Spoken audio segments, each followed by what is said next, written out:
I'll call the Lake Mills Public Works Board meeting of March 8th, 2022 to, it's starting, I guess. We have a new secretary tonight. What's your name? Taking minutes? Steve Fields? No. Oh. Misty's taking notes. Oh, I thought you were Misty's online. Misty's online. Okay. This is Sam Bell. She's the new treasurer. Oh. Finance director. Oh, okay. Hi. All right. Misty, can you take the roll call, please? Mr. Picard? Here. Mr. Temperley? Here. Mr. Fields? Here. Mr. Polachek? Mr. Reich? Here. Mr. Rupplinger? Here.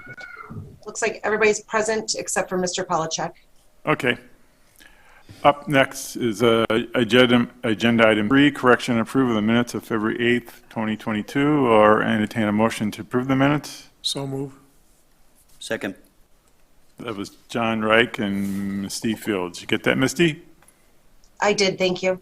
All right. I guess we do a voice vote. All in favor say aye. Aye. Aye. Any nays? All right, minutes are approved. Next, questions and public comment. There's nobody here. I don't think anybody is online. Nobody's online. Nobody's online. Okay, up next, director's report. All right, thank you. Good evening, everybody. Just a couple of quick things, I think, here. First of all, on the AMI update, again, we're still waiting for water meters. We are installing some electric meters. What I wanted to report as much as anything tonight, though, is that the system, although it's not complete, we're seeing some benefits from it, and in a couple of ways. One is usually this time of the year or the past couple of months, we would have really struggled to meet our meter reading deadline. In other words, having all the meters read on time. Now, granted, we have had a really easy winter, but it was always an issue. We have not missed a deadline now, I think for 18 months or more, which is part of the system, why we're really pleased with that. And then the other part is that we're able to gather more data or have more data very readily available for high bill complaints, whether they're electric or water, because the meters retain 30 days worth of information.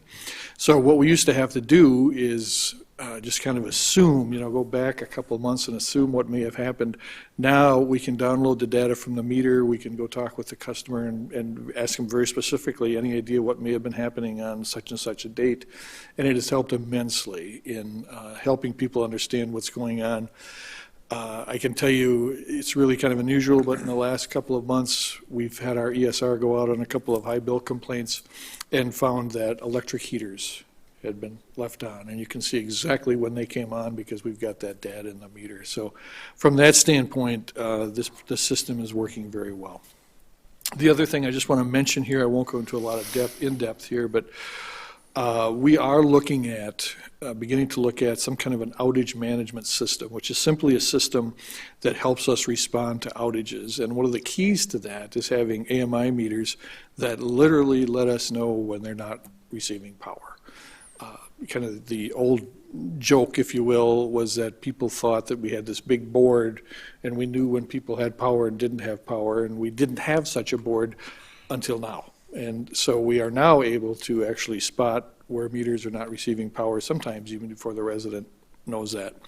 And so hopefully over the next few months we can get more meters installed. We can get a little closer to actually having an outage management system in place, and we can show you how that works. So bottom line, as slow as it's going, it's a little frustrating from that standpoint, but we are starting to see some good come from this system. So. We currently have a system where you call in and we have one person basically answering the phone. So when you get 3,000 calls at a power outage, Get the busy there signal? are 2,990 people 99 people who get a busy signal, and one person that gets, so there are a lot of people who are frustrated they couldn't get through, so. Yeah, and that reminds me, I've got a little show and tell I'll pass around here a little later, but what Steve is pointing at is a lightning arrestor that was damaged Saturday night.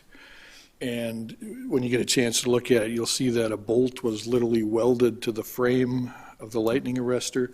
And if you can see it from where you are, that piece is maybe a couple inches across. That's actually the insides of the lightning arrestor. The arrestor itself is about 4 inches. It just blew this thing apart. Power went out twice, so. I'm sorry? Yeah, Yeah. that was the Saturday night one. The Saturday morning one, we had a failure of a small transformer in the substation. And what we have to do in the substation, just like we do out on the power lines, is transform the power from the main transformers down to the residential transformer so we can run all our controls, et cetera, et cetera. And one of those failed. And so we had to go in and replace that and refuse it, and we were back in business. So it's two separate instances? 2 separate incidences, yes. Right. Yeah. One was lightning and one was just a failure of equipment. Okay.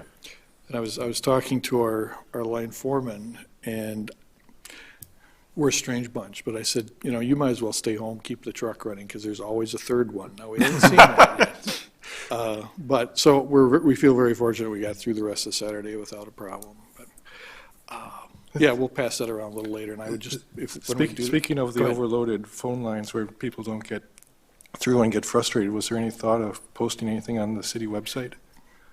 Yes, in the aftermath of it.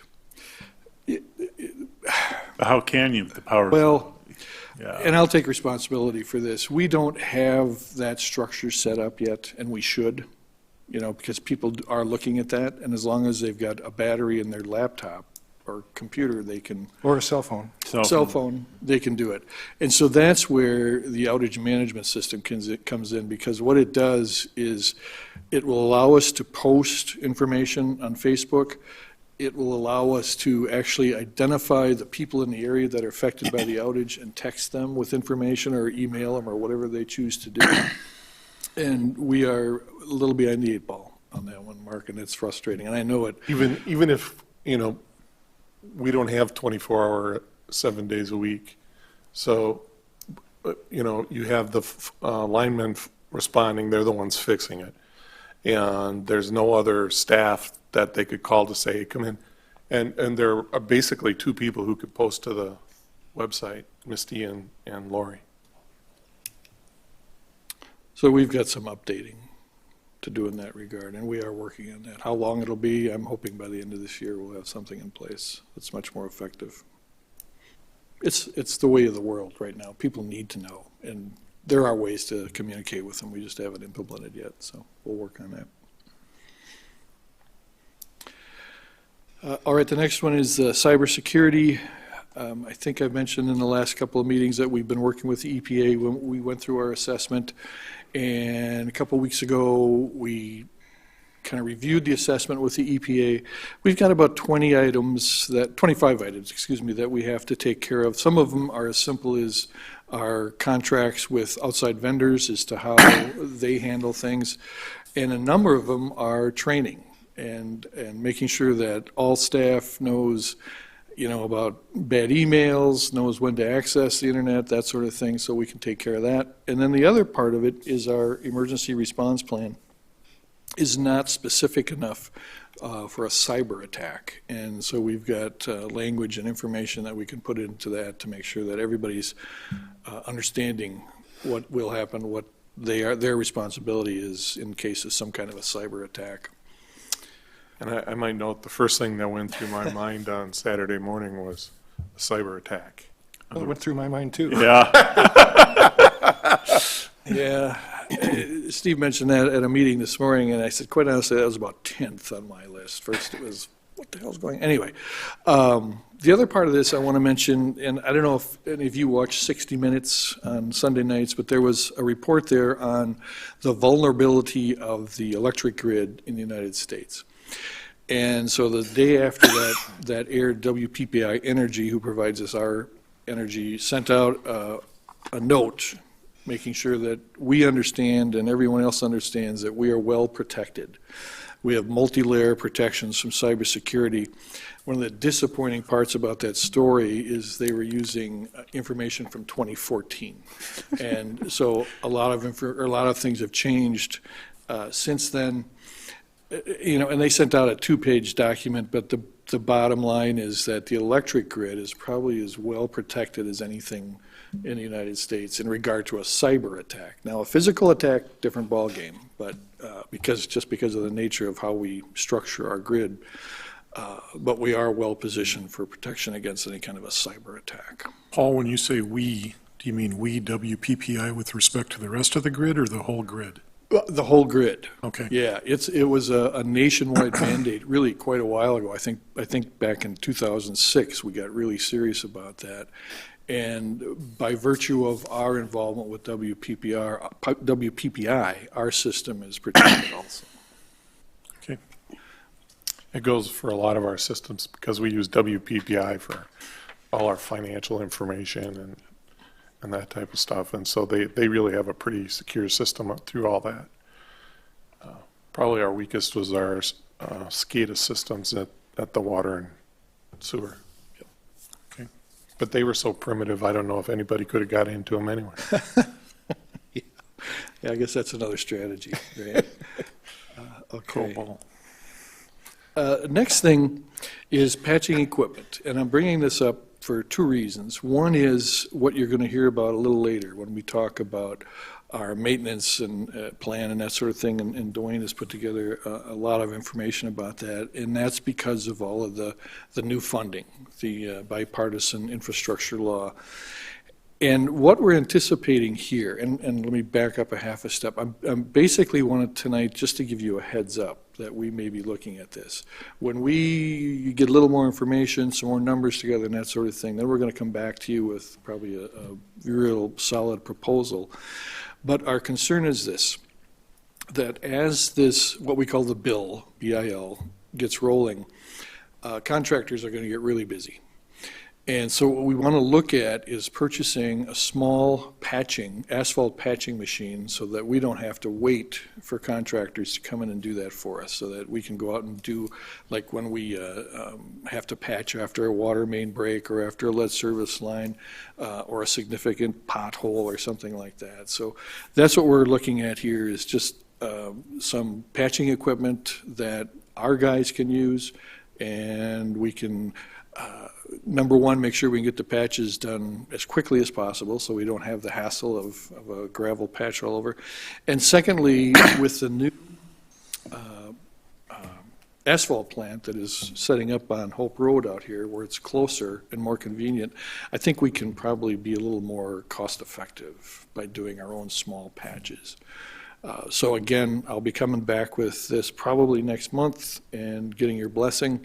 Our intention here is to not increase the dollars that we have budgeted for this equipment, but to change what equipment we buy with those dollars.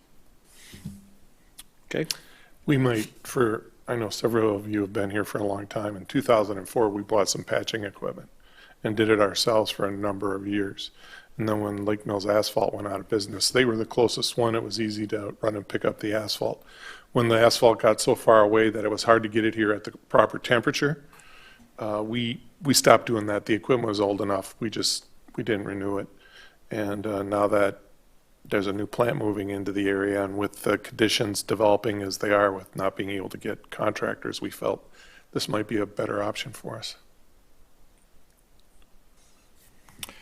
Okay, then the final item on here is staffing.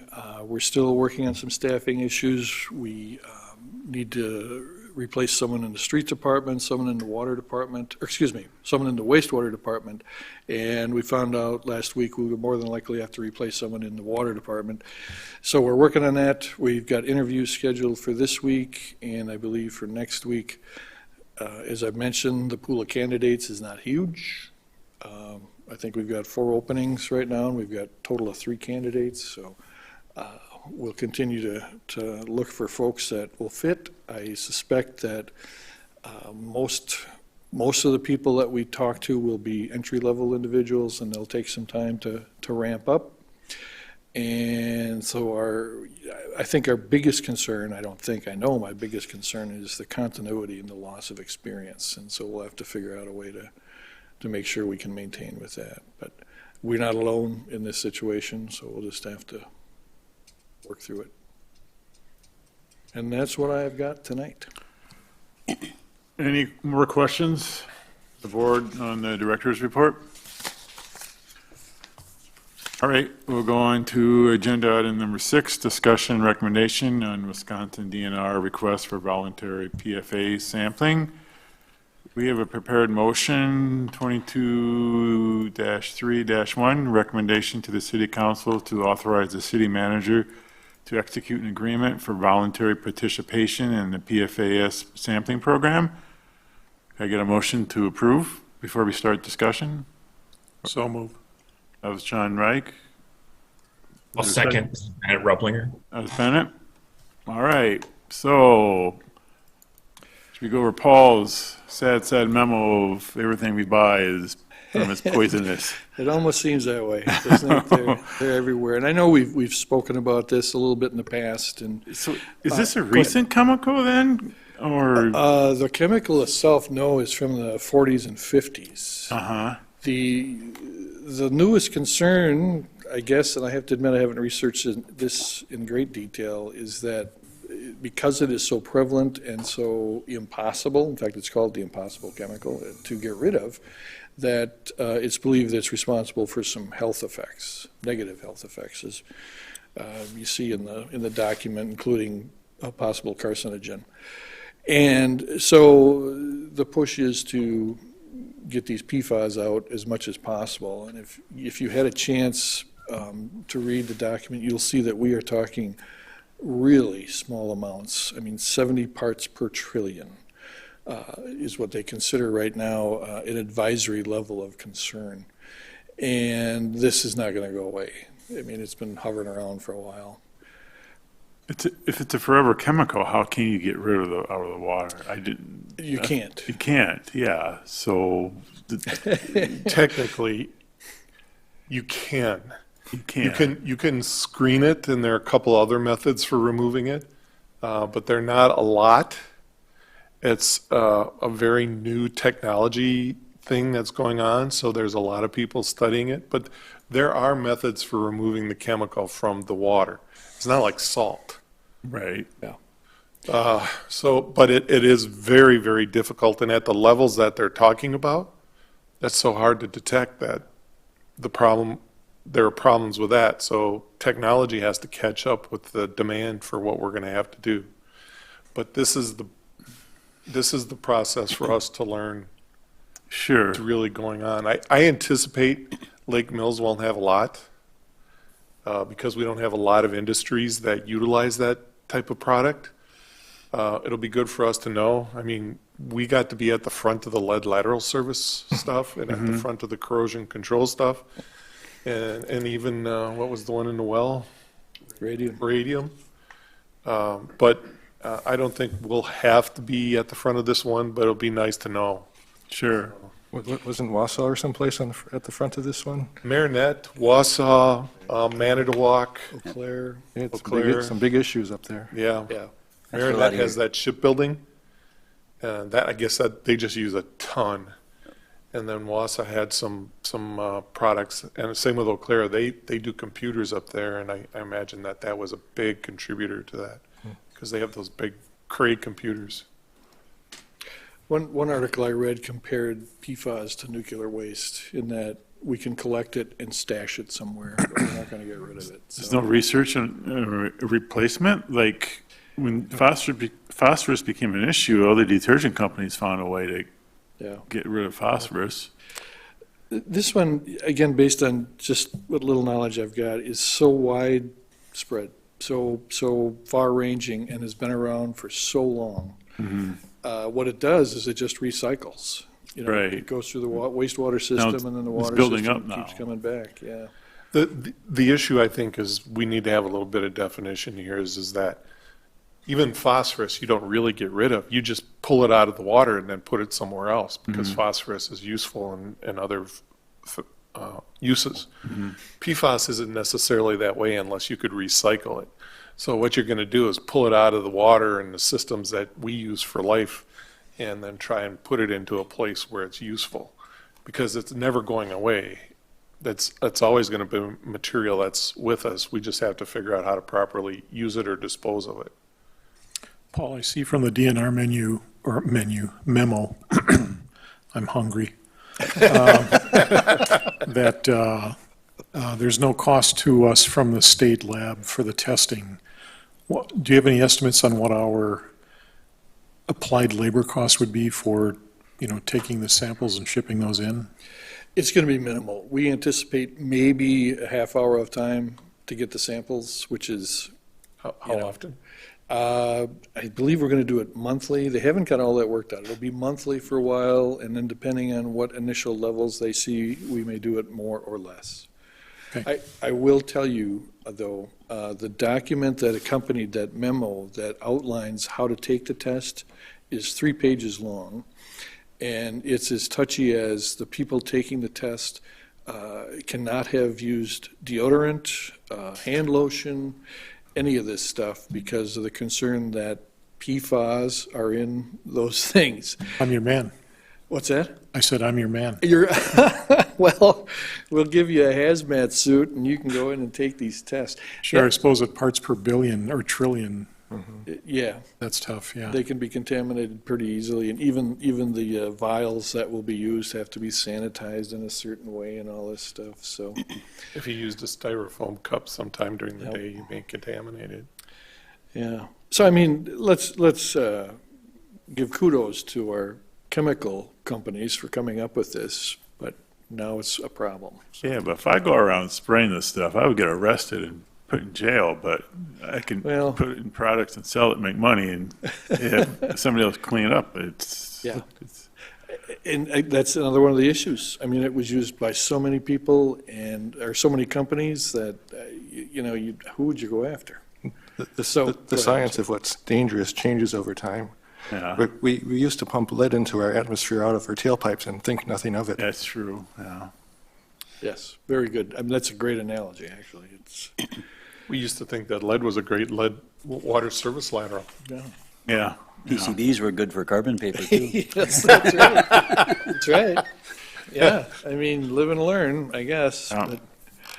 But, so what's in front of you, and I don't know if you want more information, I'll be happy to answer more questions, but what's in front of you is simply a motion to allow us to proceed with the voluntary. Yeah, I recommend doing it. I want to know what I'm drinking, so. Does the board have any more questions? All the information's on the website and in Paul's memo. All right, Misty, how about a roll call vote on the motion? Mr. Temperley, Aye. Mr. Fields. Aye. I'm also going to note that Mr. Polachek did arrive at 5:05, so Mr. Polachek, Yes. Aye. Mr. Reich, Abstain. Mr. Rublinger, Aye. Mr. Picard. Aye. Motion passed 5-0. Thank you. Yep. Up next, discussion, recommendation, and revision to capital improvement plan and maintenance options. Again, we have another nicely prepared motion, 22-3-2. Recommendation revision to 2022 capital improvement plan and street maintenance options. I'll entertain a motion to approve this motion to get the discussion started. So move. That is Mr. Reich, I'll second. and that was Mr. Fields. All right. Okay, I'll start this off. If I may, Mr. Reich, you made me think of something. PFAS and wells may be an issue too, so I'm assuming at the town board level, you're going to be talking about something here. I don't know what the level of testing is going to be, but it's certainly a concern there too. Could be. So. And also on the wastewater side, yeah. Yeah. Right, but, okay. All right, I just wanted to mention that. I'm going to ask you, first of all, do you want a short or a long version of what we're about to go through? And the reason, Tucked it away. Let's do the short version. okay. 'Cause- And the reason I say that is, yeah. Just trying to cut Dwayne down. Well, the question probably went without asking. I mean, if you want the long version, we can order in, I suppose, but. Yeah. No, we aren't. This is also because of the bill, because of the dollars that we're hoping will come available. And two things, wanting to make sure you're well informed about what's going on here, but then ask you to be ready to make a shift no, I'm not going to say it that way, a shift when these dollars are available and making sure that we, number one, use them to the best, to the highest efficiency, I guess is a way to put that. But then also make sure that we use the tax dollars that we invest in our streets and sort of thing to the best also. So again, there's a lot of data there. If you want to go through that, please do. Dwayne does an excellent job of putting together a lot of information that is necessary for these decisions. There's lots of money on the table throughout the United States. There's lots of activity, and there's lots of confusion. And so we are just trying to prepare ourselves as much as possible for as these things start working themselves out. So I think with that, Dwayne? You're gonna mention that it changes daily? Yeah, or hourly, or whatever. I was going to start with that slide. Thanks, Paul. I think for the short version, let's jump right to that slide. Maybe summarizes, I'll summarize what we were going to talk about first. And we were going to talk a little bit about the typical maintenance program in a year. We don't necessarily have to revisit that, but we revisit these things every couple months, really, with you and with the council, and they change, and they're always continually changing, the maintenance plan and the CIP. This year is a little different. It's changing every day, as Paul said. As far as the bill, some of the bill information, we got the first 460-page brief from the White House. Again, that was a 460-page brief. We got in early February. This is short. The one we got is short. We had a webinar with the DOT the first week in February, and we have another one scheduled for Thursday. The first round of one of the most specific topics of tonight's meeting is the maintenance program, and that's a bill funding local. It's never been done before at the state. It's a new program that allows bill funding for mill and overlay and pulverization projects on local roads within communities. So this is a new dollar funding approach. So we can talk a little bit more about that, but as Paul said, it's happening and changing daily. We have another webinar on Thursday. The key point here is the application is due April 1st. Today was the last meeting we could have with you before potentially applying for that application in April, and so that's why we're here to talk about the change. Other things that I'm going to skip over, we can talk about our current budget, but we've talked about that in the past. We can go over typical funding for streets. There's some information in the packet with regard to what the typical funding is and what we typically pursue. We also had done some work in the fall of 21 before the bill funding came through on some STPU funds and other funding for some projects throughout the city. We're still awaiting results on those. If we would not be able to get funding for those, we'll likely apply into the bill funding for all of those projects again. And there are multiple other ones. In particular, probably the STPU funding. Those are collectors or higher.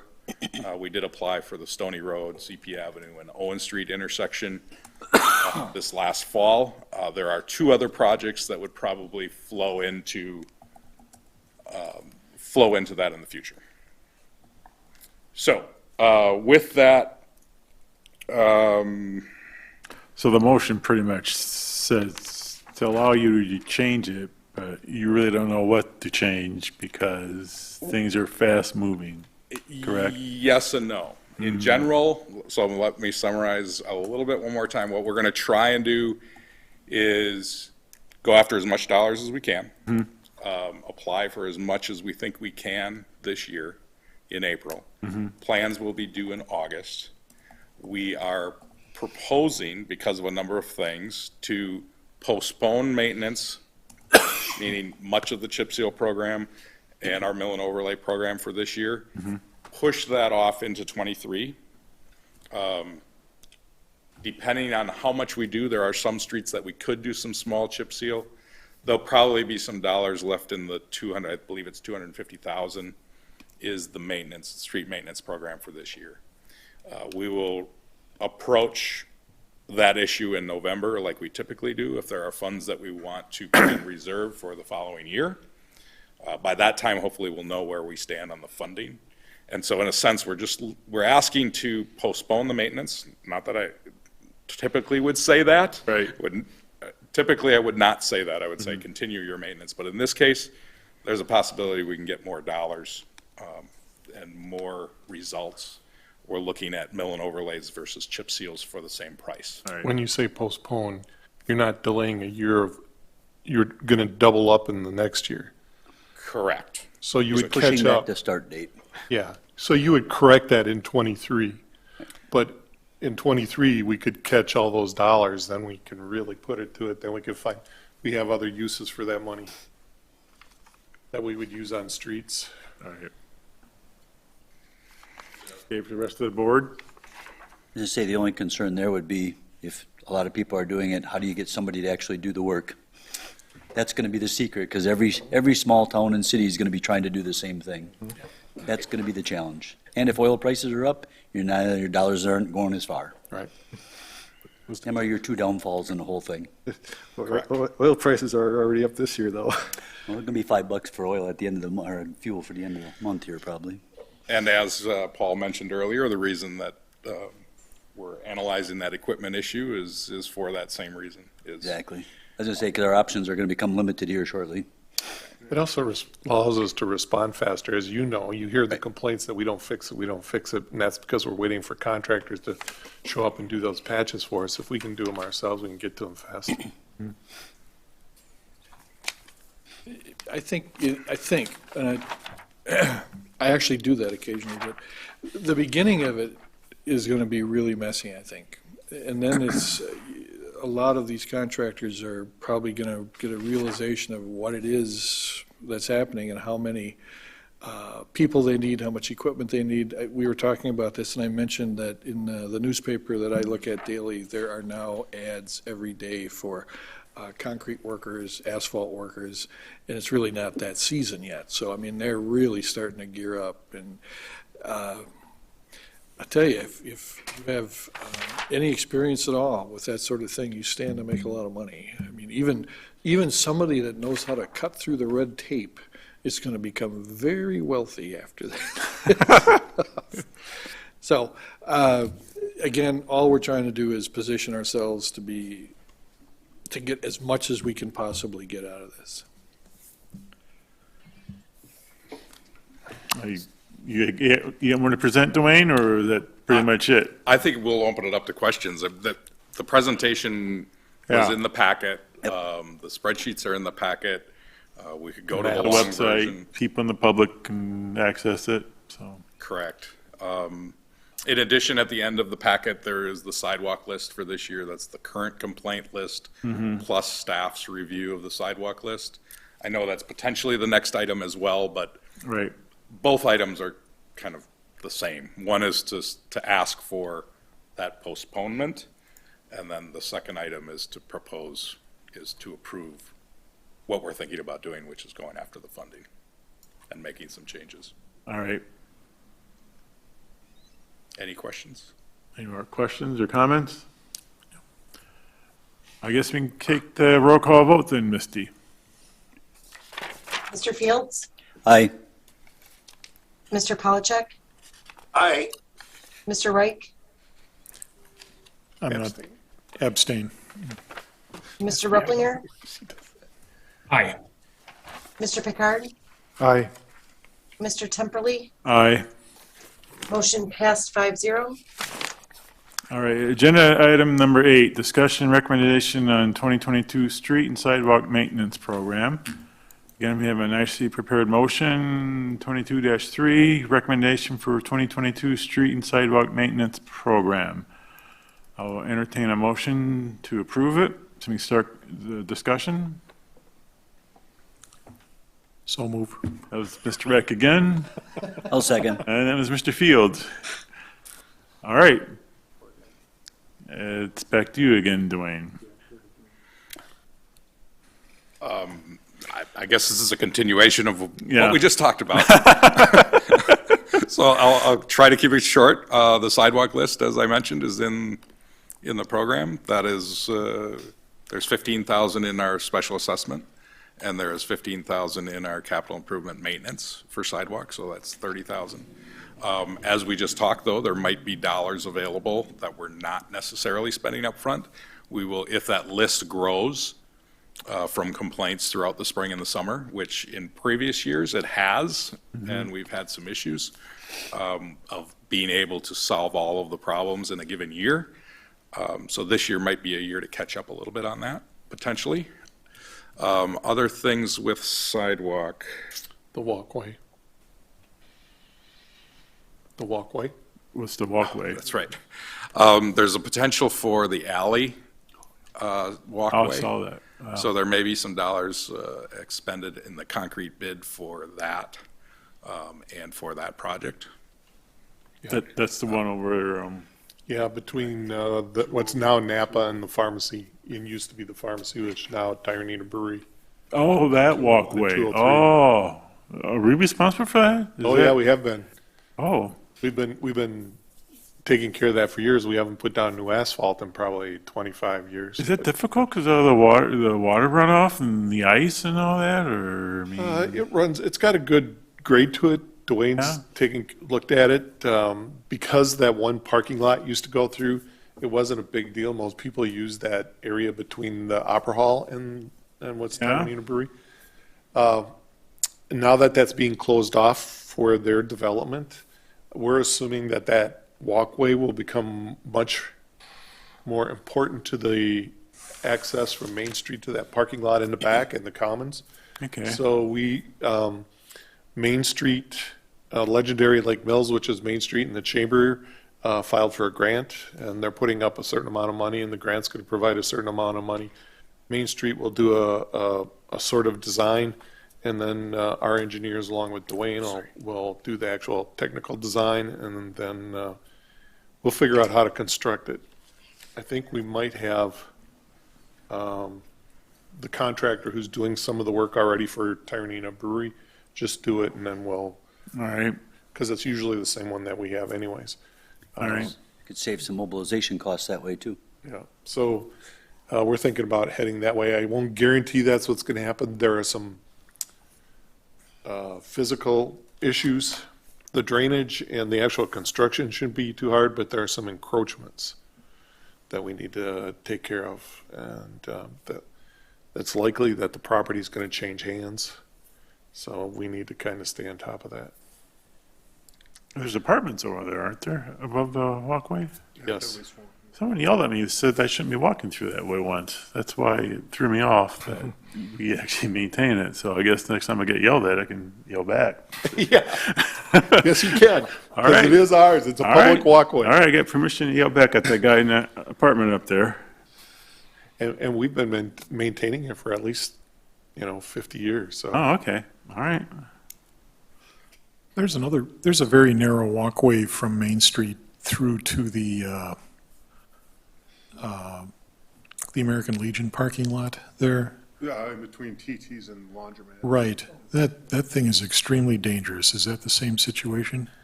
That Walked that through is there and not, seen two people fall right in front of me. that is Trip. not clear that belongs to the city. Okay, We do not maintain that like we do the other one.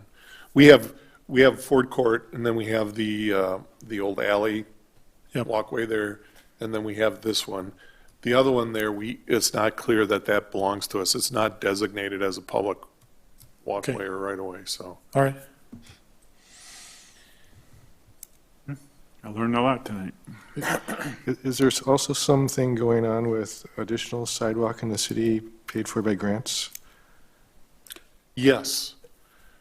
TAP grant is paying for a pretty substantial amount of sidewalk gap filling.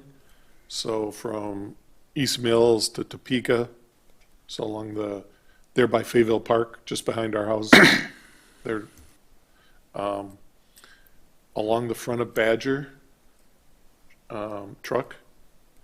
From the cemetery, west and then it crosses County Highway V and ties into the sidewalk in front of the market. It goes from where South Main Street ended down to St. Paul. It does work on Pope Street and Marguerite Street and O'Neill. And Prairie, right? Prairie. There's links on the city website with all the maps. Pretty substantial. Yeah, there's almost $500,000 worth of work. And yeah, it requires, because it's a federal grant, we have to upgrade all the handicapped ramps in the area. So there'll be a lot of right-of-way acquisition and TLEs and those types of things that'll be going on in order to be able to complete the project. But it will provide a substantial amount of funding. It's an 80-20. So as typical with the 80-20s, we don't special assess. And so it's, I think most people who are getting their sidewalks without special assessing are going to be relatively happy. I mean, you still have to snow blow it and stuff like that, but the city's plan has, the comp plan and the strategic plan and everything that we've done to date says the city is supposed to be as walkable as possible, and if we can make these sidewalks work, the council wanted to fill those in.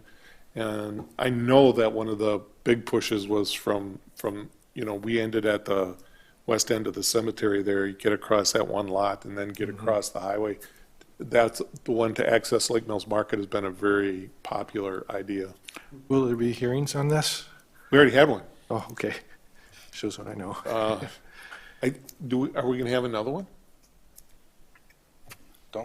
I don't know. I don't keep track of that. Brandon does that for us. Maybe prior to construction. This Yeah. is, so the public informational meeting was last Wednesday. Oh, Oh, so you said hearing, but you meant a public information meeting, not an actual notice and We hearing. we don't have hearings. yeah, so, the people that are getting the sidewalks probably don't know about the public informational meeting unless they got something in the mail. They did. We had to send them letters. Good, good. So good, everybody who has a sidewalk going in front of them received a letter. Good, good. I don't know if they will again, but as part of, if you remember how we do the right-of-way acquisition and TLEs, we send notices, we invite them to another meeting, we go over with them exactly what we're needing in order to be able to accomplish purchasing the right-of-ways and the temporary limited easements and those types of things. So they'll a vast amount of them will get information again, and then probably what we do now is we have Brian go door to door basically when we start a project. So, And we're not special sessions, so we don't need a hearing. yeah, it's not like a special assessment hearing. We don't need that. You wanna do those I'm again, so Mark? happy we're not going into special assessment hearings. And as Steve mentioned, since we are going through TLEs and that process with the federal, this is a late 23, probably a 24 construction. Oh, okay. So this is, the final construction portion is still a little ways out. Take longer to do the paperwork than the work. It does. Sometimes. We always Well, have to weigh and balance the cost of the engineers to get all the paperwork done versus the benefit of the grant. So that's, on an 80-20, it happens faster than like a 50-50 and those types of things, so. Good segue, Steve. As part of the sidewalk maintenance program and some of the funding that we're talking about, the Brookstone area that we would do local funding on, at least initially what we're hearing from the DOT is potentially they're going to require that same federal handicap ramp replacement in the Brookstone area. Now, you would ask, why is Brookstone not, they have handicap ramps. In the last 20 years, the handicap ramp standard has changed. It requires a plate rather than a stamped concrete, and there are some other requirements. We are working with the DOT. We hope that we'll have some answers on the Thursday webinar. That being said, while the list doesn't show that, the list that we presented to you, there is a chance that we will include sidewalk replacements to bring the places in Brookstone that we are applying for the funding for 23 construction. We may consider, depending on what we hear through this funding, replacing some of the sidewalk ramps or handicap ramps in the areas that we want to go after this local funding. So there is a chance that our sidewalk budget will start to creep into that maintenance budget in this year in anticipation of the 80-20 funding in the following year. So we got a map of curb ramp types. Is that related to that? It is. All right, that explains that. So they just, how did they change the standard? Was it the state legislator mandated it, or the DOT just on its own said, hey, The feds actually did it through ADA. oh, the Fed said, if you want your grant money in Lake Mills, you need to update your Right. curb ramps. Yep. And so what we're hearing from the state at this point is that if we want to pursue the mill and overlay funding, because it is federal dollars, the likelihood that we will have to update our handicap ramps So we throughout. could say, that's your regulation, we don't want your money, but they're still just gonna give away the money anyway to other communities. Yeah, we're getting enough money that it makes it worthwhile to Does. update All right. the handicap ramps, which we'd have to do when we redid the street anyway. Right. So it's just pushes us up a little bit. Yeah, Pay me now or pay me later type thing. Yeah, and, you know, it used to be when we did handicapped ramps, when the ADA law first came out, and all the cities went to a policy of by complaint. So if you got a complaint about not meeting the handicapped requirement, the second you got it, you had a certain amount of time to be able to correct the problem. And so a lot of handicaps ramps were corrected that way, and nowadays, you know, we could take a complaint any day about a handicapped ramp, and we'd have to go in and fix it anyways. Let's just go in and fix them if we're getting the money and get it done with. Some of those metal inserts in the area I live in, the yellow paint didn't last very long on them. And they're just shiny metal now instead of yellow painted. It's kind of funny though, isn't it, Mark, that some of them have survived really well and some of them have totally peeled. Yeah. And they're across the street from each other. Yeah, it's weird. Walking the dog makes you notice those kinds of things. It's all in the painting process. It's all about the prep work. Yeah. If you don't do the prep work right, it's not going to stick. So short of a reconstruction or short of a complaint, during our maintenance program, we typically do not replace them unless we are disturbing part of the ramp or part of the curb near the ramp. Then we will look to upgrade to the standard. If we're not physically touching it or there hasn't been a complaint, we typically don't. In this case, we may have to. all right. The other part of the sidewalk repairs, we talked a little bit about it at the bottom of that list. Staff has been noticing other places that haven't been complaints, but they are on potential streets that we might be looking for funding for. And so what our proposal is that we would do either some grinding or some cold patch in those areas to alleviate the trip hazard, but not expend dollars that potentially would then be reimbursed with a future reconstruction. So we're trying to extend those dollars as much as possible, but at the same time be safe. Okay. So the gist of it is, you kind of got a plan, but it could change. We're all aware of that, so. And you don't want to see this to be monthly, every time it changes, so.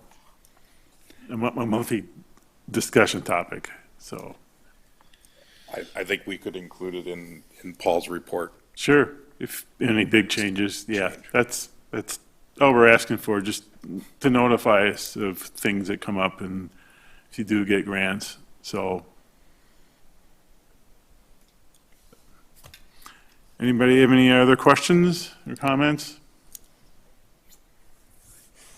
All right, Misty, we're ready for the roll call vote. Mr. Polachek? Aye. Mr. Reich? Abstain again. Mr. Replinger? Aye. Mr. Picard? Aye. Mr. Temperley? Aye. Mr. Fields? Aye. Motion passed 5-0. All right, agenda item number 9, recommendations for future agendas. I don't have any. Any board members have something they want to talk about? No. I just. I do. But I thought of this just recently when you said something, Todd, on the PFAS, when you start doing that testing, could you let us know the results? Great point. Yes, we will. And, All right. and I think, as you saw in the memo, we really want to make sure that when we provide that information, it's understood what it means and what it is and all that. So absolutely, you will see that. Right. Yes. Yeah. All right, Steve, you had something for next month? I don't know if it's going to be next month. It might be in the next 2 or 3 months, but council authorized that report for the wastewater treatment plant rate feasibilities based on a number of scenarios, and that'll be coming forward to you guys. All right. Well, and I think along those lines, I was going to mention, I think we may as well, like, establish a standing agenda item to give you an update on that. You know, some months there won't be a whole lot to report, and other months there might be a lot. So, and I think we had talked about that was going to be one of the situations here, is that we're always going to make sure you understand what's going on. So I think, work with Misty to make that a standing item. All right, yeah. The other item I'd like to mention, if I may, and is that there's a lot going on, and we've talked about this. We've got a lot of balls in the air, and I know you look at the 5 of us up here, and we're all cool, calm, and collected, but man, there's a lot going on, from housing developments to, you know, regulations, the wastewater treatment plant, et cetera, et cetera. And sometimes things move a little faster than we can get them to you, or the timing is such that we can't get them to you Right. in time. I felt the DNR pushed us too fast on the wastewater treatment plant. Typically, we would spend a whole year of debating whether or not to build it or expand, and another whole year of design, but that was a tight schedule from the DNR. Yeah. So, And that's a good example. And there's Yeah. other things. Like I say, some of the subdivisions, we've got people looking at different buildings in town that want things to move fairly quickly.